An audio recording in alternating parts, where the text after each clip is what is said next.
Ang guhit na para sa akin pagdadaig ipagsapalaran sa mga katatan ang pinagulat kaya naman check na saga. Good morning mga kachikas and welcome sa aking munting channel. Sinugod nga ng grupo nitong ang si Lucio kasama nga itong Red Phoenix upang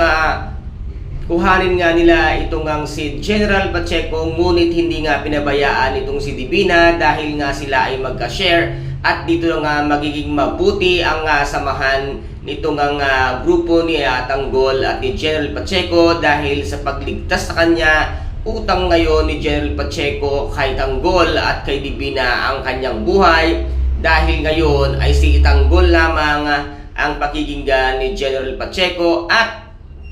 si Tanggol ang siyang umubo sa lahat nga ng tauhan ng Red Phoenix habang itong ang sila Lucio ay iniligtas na ang kanilang sarili dahil alam nilang pag si Tanggol ang kanilang makakabangga ay hindi sila uubra kahit anong dami at anong galing nila. Basta si Tanggol ay nag-iisang siya lamang ang talagang bida at siya ang talagang magaling sa lahat ng klase ng pakikipaglaban kahit na may tama pa ito or wala. Talagang lilipad at dilipad siya para nga tapusin ang lahat ng kanilang kalaban kung kaya't dito nga ay wala na namang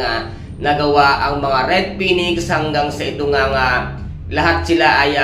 tuluyan na ngang naubos nito nga si Tanggol. Kaya guys, ito po ang ating pakaabangan sa mga susunod na episode ang mga ano pang gagawin ng ating bidang si Tanggol upang hindi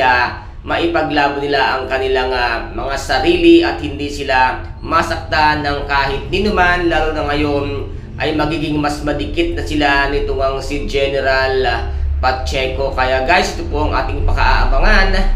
dito nga sa FPJ ang Batang Quiapo. At kung nagustuhan po ninyo ang aking videos for today, paki-subscribe na lamang po ng aking channel, paki-like and share para maging update kayo sa lahat ng gagawin kong videos. Maraming salamat po, ingat, God bless and bye-bye!